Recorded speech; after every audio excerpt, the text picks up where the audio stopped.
This is Danny Alcarez and Manuel Martinez of M&M Records presenting The Talent Show. Watch us live at KCAAradio.com or tune in to 10:50 a.m. on your radio dial every Sunday from 6 to 9. You got talent? Be on our show. Sign up at our website, The Talent Show, KCAA.com, or call 909-333-9169. Playing all your favorite hits. We got Boogie Brown putting it down and Randy G hooking it up. Call our request lines 888-909-1050 or 909-888-5222. Every Sunday, 6 to 9. Oh yeah, it's showtime. Oh yeah, all the way live right here in studio with us is the legacy, the legend, Mr. Mark Wood, man. What's going on? Oh man, Yes, it is a rain. Oh man. Yes, sir. What's going down, Mark? In the house, man. It's good to be here. It's good to be alive. It's good to be heard, to be seen here on the Talent Show. Man, It's good to have you here. Oh, yeah. Alive. Oh, Thank yeah. you. So, yeah. It is an honor. You know what I mean? And I know for me, Randy, it's a blessing, man, to have you sitting right here with That's us, right. cutting it up with us, man. The legend, man, in the house. This is the captain of the vessel, man. Y'all didn't know. No Fantastic Voyage, Mr. Fantastic Voyage, Mr. Raid, Mr. Outrageous, Mr. Make My Day, man, in the house, man, with us. What's going down, man? Just glad to be here, man. Still playing music and doing the things that we've always loved to do.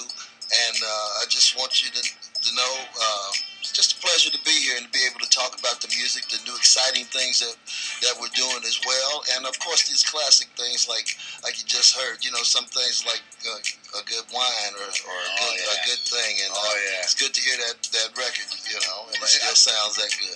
I heard you grew up in Daytona, man, and you know, what was some of the artists, man, that you was inspired by? Yeah, actually in Dayton, Ohio. And then back in Dayton, it was sort of where we thought it was more or less in the water. You know, it was everywhere.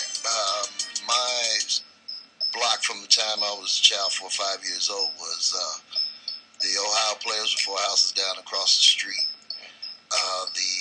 The group Sun, Flick My Big, and Byron Bird's house was right across the street from them.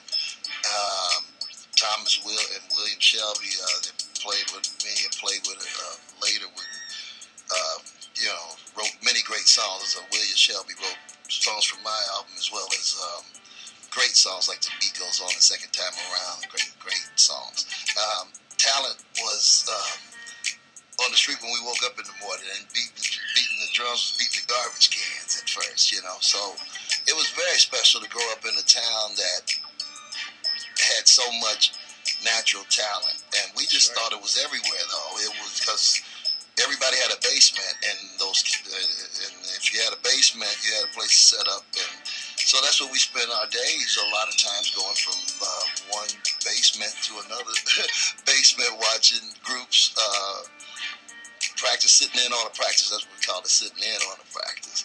And then competing against each other in local and state contests. And but the players, without a doubt, were the King of the Mountain and Walter Morrison, Junie, later Funky Worm, and you know he was younger than the other guys in the players, and he ended up in the Ohio Players later. But that was you know, very much a creative leader of what happened. But, you know, just to give you an idea. What was the name of the group you used to sing with before Lakeside? It was never another group before Lakeside. We just had a different name. And that's, you know, we'll get into it later, but sort of why I feel there's a birthright there to some degree. You know, no one knows. But the original group, the original singing group, it started as a singing group. Myself, T. Martin McCain, Tony White, and Brian Mulberry first brought me around the group. And the whole situation was the Nomads. Great name. Now, you know, I listened to it now, I was like, the Nomads. You know? the singing group. We created, we had a backup from the beginning, but we brought in a group of older guys, brought us into the fold at a certain point. And that's where I met Kcaa, actually. And he was the guitar player with this older group of guys. He was a younger guy, more our age. And through that process, they went to New York or something and had some kind of crazy show that they couldn't take youngsters like us, okay? So he was kind of left behind. We were a singing group doing our thing anyway, but we brought him into our process and started creating what was a backup band at the time. And once we pulled it together, we said, one for all for one. Let's, there was groups like the Players around, so let's try to go for a self-contained sound. What was the song that put you guys on the map, man? The map came much later, but we had opportunities along the way. In Detroit, we auditioned for like the Temptations when we were kids, so we got a lot of exciting stuff when we were kids. But basically going to Chicago, meeting Eddie Thomas, and Eddie Thomas was Kcaa Records, and Kurt was Curtis Mayfield. Okay, so kids dealing with that type of great stuff around you, him and Leroy Hudson. Great presence. Great presence, great writers that were around even from what we saw in Dayton to what I saw in Chicago. Now, they broke off and started a record company, Eddie Thomas from Kcaa, and that was when we first came in contact with the name Lakeside. Right. Through that process. Right. Lakeside was a part of town in Chicago. Okay, let's keep it real. Okay. But that's also a place that we had always grown up going to enjoy life as an amusement park in Dayton, Ohio. And where the Palladium was, where Jackie Wilson came, and the Five Stair Steps and James Brown all came cabaret style to the spot. That was a major influence on turning the name to Lakeside. Yeah. So once we became a self-contained band and did that, Lakeside Express, and then Ohio Lakeside Express, because when you were from Ohio and the Ohio Players, you had to mention that you were from Ohio. Right. We were the Ohio Lakeside Express, but it was we did recordings there in Chicago. Nothing was released. We then went to California in 72. Let's keep it real. It was 1972, and in Chicago and in Los Angeles, ran into Frank Wilson, and came across our first opportunity to make a record with Motown Records. Actually, again, I got to work with so many people. I don't want to rush through that part. I got to spend time and work with Miracles, Pete Moore. Well, not Smokey, with Pete Moore, and we got to work with Bobby Taylor, who was the corporation at Motown. Yeah. Well, I get to do a song called Control Tower with them. But again, it's never released. Those two songs, though, were built like building blocks. Yeah. Because the second one we did with Frank Wilson, who was a great producer. Stillwater Love, Peace, Ain't No Mountain High Enough. Great songs that are classics. Plus great funk records like Boogie Down and Keep On Trucking that he did with Eddie Kendricks. Yeah. Frank, may he rest in peace. Frank Wilson was a great talent, and he turned it to gospel later and went into to preaching. This guy was a phenomenal mind, and he brought us around a lot of, James Jamerson and all these people. I just wanted to mention those, and because that led to my first record. Jerry Peters, a beautiful writer named Terry McFadden, and Don Daniels brought about a song called If I Didn't Have You, which was my first charted record in 1976, 77. Wow, man. And then while Motown was the first major label that you guys was working with? It was, but again, was not released. And we left with Frank and went to ABC Dunhill, who had Four Tops and probably Carl Carlton at the time. Yeah. And we were fortunate enough with Reggie Dozier, worked with Holland Dozier and Holland's brother, Reggie, for that song as an engineer. And we did it on ABC. And that was the first time we hit the charts. Turn on the radio, bam. Turn on the other station, and there it is again. Yeah, It was great times. Man, you know what? It's always an honor to have legacies, legends like you guys come through, like you. You know what I mean? Because, man, that music is music that I was raised on, man. You know what I mean? And, you know, just having it be part of my life is like, it's kind of like the anthem. You know what I mean? The anthem of life. Because, you know, it's important to me anyway, that it's a party, and it was always something that I could bring my grandma to, or my kids to, and didn't have to cover it up for her. Right. Well, you know, I've been DJing for, you know, a long time, and man, I'm telling you, once you put on a Lakeside cut, the dance floor is just filled up, man.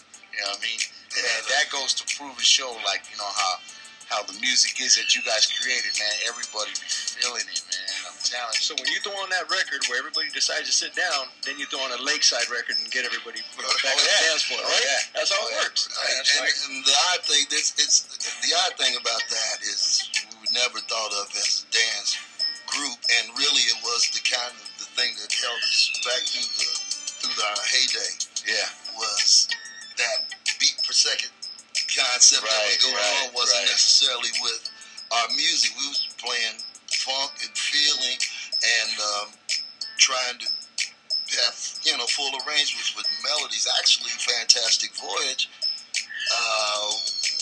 I mean, was the idea to, hey, let's poke a little fun at this rap. This stuff ain't gonna stick around no time. Let's just let's harmonize rap and show how it goes. And then put a song with it. They wanted to knock that kind of out the box. How wrong we were.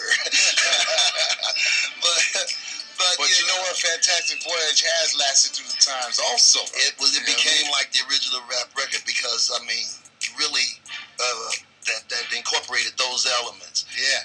Because the harmony, it's literally giving away trade secrets now, but you know, hey, come on, hey, come on, hey, come on. Yeah. Hey, come on. It was harmony, but it was spoken harmony. And through that concept, it was the last thing to really be put together about the song as far as the idea, but it was the first thing as far as when you wanted to actually go record the song. Yeah. That rap, once we set that pace, we knew where everything, I mean, the hook was there. Yeah. But once we wrote the rap in a day, went and recorded it in the same day. Yeah. So it was, you know, some things are just called, and God gives you that opportunity to just let something flow from you like that. Yeah. When truthfully, the first time we heard the production, I know for myself, the hair stood up on my arms. And I knew something was very special about the record. Man, you know what? It is, man. It is. But not just that song, man. You know, I would say, man, like the ones I was naming, you know what I mean? Oh, yeah. You know, they're all just good songs. The song we just heard, Raid, man, that's a bad jam. You know what I mean? Well, Raid is a really different record. I give Leonard Jackson, the engineer, a lot of credit because, I mean, we had the best of everything. Record plant, we really had an opportunity to use, you know, big blown out stuff. We went back to like 16 track, and I know my man Cap here can recognize what I'm saying. Went back to 16 and then flew it with like 36 or whatever, but we cut our basic track, you know, this old school style on masters, but did it on a plain old 16 track concept. So the fatness on that record is kind of like nothing else we got to obtain. You know what, Mark? I want to apologize, man. We are running out of time today. We only got 2 more minutes, but play one song. Yeah, we got to play one more song at My least. single. You know what I mean? The single. We got the single queued up in there, Anthony? I knew I would talk too much, but I'm gonna. No, man, while it's you're doing that, all right, I'm man. gonna say It's all one right. thing. We'll close it out with that. Yeah, definitely, man. Definitely. Yeah, We we'll need to do get that. you back. But let me say this one thing while you're getting ready. Everyone, we launched a new website, LakesideMarkwood.com. Now, you gotta go, you Google it, AOL it, whatever you gotta do, to go to LakesideMarkwood.com and check out the new music, classic music, my solo stuff, and hear what we're doing now. Book Lakeside, come see, and come bring the baddest band in the land. And There it is. There it is. There it is. Right there. Let's get into that Mark Woods, that new stuff by the captain right here, man. You know what I mean? Thank you. We want to invite you to come back, man. Thank you. This is home base, man. Boogie Brown, thank you. It was a pleasure. We're going to have you back, man. We're gonna have Randy, you I back. appreciate you. Let's get into it.